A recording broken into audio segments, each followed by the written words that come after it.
ಗ್ರಹಣ ಅಂದರೆ ಕೇಡು, ಗ್ರಹಣ ಅಂದರೆ ಅಶುಭ, ಗ್ರಹಣ ಅಂದರೆ ಆತಂಕ ಅನ್ನೋದು ಜನರ ಮನಸ್ಸಿನಲ್ಲಿರುವಂತಹ ವಿಚಾರ.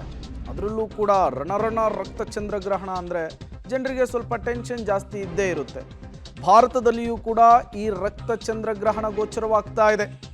ಕರ್ನಾಟಕದಲ್ಲಿ 20ರಿಂದ 25 ನಿಮಿಷದವರೆಗೂ ಕೂಡ ಗ್ರಹಣದ ಗೋಚರವಾಗುವಂತಹದ್ದು.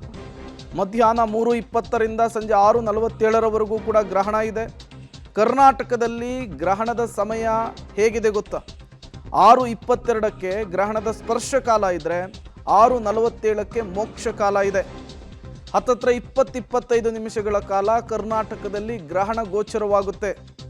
ಭಾರತದಲ್ಲಿ 25 ನಿಮಿಷಗಳ ಕಾಲ ಗ್ರಹಣ ಇರಲಿದೆ ಅನ್ನುವಂಥದ್ದು ಖಗೋಳ ವಿಜ್ಞಾನಿಗಳು ಕೊಡ್ತಾ ಇರುವಂತಹ ಮಾಹಿತಿ. ಗ್ರಹಣ ಅಂದರೆ ಸಿಂಪಲ್ಲು, ನೆರಳು ಮತ್ತು ಬೆಳಕಿನ ಆಟ.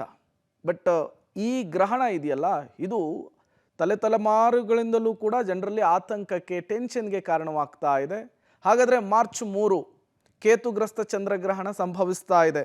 ಭಾರತದಲ್ಲಿ ಕಾಣಿಸುತ್ತಾ, ಕರ್ನಾಟಕದಲ್ಲಿ ಕಾಣಿಸುತ್ತಾ ಅನ್ನುವಂತಹದ್ದು ಬಹಳಷ್ಟು ಜನರ ಪ್ರಶ್ನೆ. ಹೌದು, ಈ ವರ್ಷದ ಮೊದಲ ರಕ್ತ ಚಂದ್ರಗ್ರಹಣ ಭಾರತದಲ್ಲೂ ಗೋಚರವಾಗುತ್ತೆ, ಕರ್ನಾಟಕದಲ್ಲೂ ಕೂಡ ಗೋಚರವಾಗುತ್ತೆ. ಕರ್ನಾಟಕದಲ್ಲಿ 18ರಿಂದ 20 ನಿಮಿಷಗಳ ಕಾಲ ಗ್ರಹಣ ಕಾಲ ಅಂಥೇಳಿ ಸೂಚಿಸಲಾಗಿದೆ. ಭಾರತದಲ್ಲಿ 20ರಿಂದ 25 ನಿಮಿಷಗಳ ಕಾಲ ಬೇರೆ ಬೇರೆ ರಾಜ್ಯಗಳಲ್ಲಿ ಗ್ರಹಣ ಗೋಚರವಾಗುತ್ತೆ. ಭಾರತದಲ್ಲಿ ಗ್ರಹಣದ ಅಂತಿಮ ಹಂತದ ದೃಶ್ಯ ಗೋಚರವಾಗುವಂಥದ್ದು ಅಂದರೆ ಸೂರ್ಯ ಮುಳುಗಿ ಚಂದ್ರ ಬರುವಂತಹ ಸಂದರ್ಭದಲ್ಲಿ ಕೆಂಪು ಬಣ್ಣದಲ್ಲಿ ಚಂದ್ರ ಕಾಣಿಸಿಕೊಳ್ತಾನೆ. ಆ ದೃಶ್ಯವನ್ನು ನಾವು ನೋಡಬಹುದಾಗಿದೆ.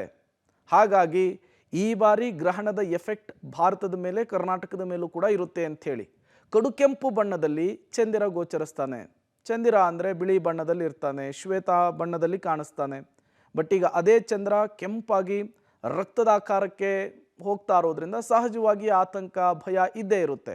ಭಾರತದಲ್ಲೂ ಕೂಡ ಈ ಚಂದ್ರಗ್ರಹಣ ಗೋಚರವಾಗುತ್ತೆ ಎನ್ನುವಂತಹ ಮಾಹಿತಿಯನ್ನು ಈಗಾಗಲೇ ಖಗೋಳ ವಿಜ್ಞಾನಿಗಳು ಕೊಟ್ಟಿದ್ದಾರೆ.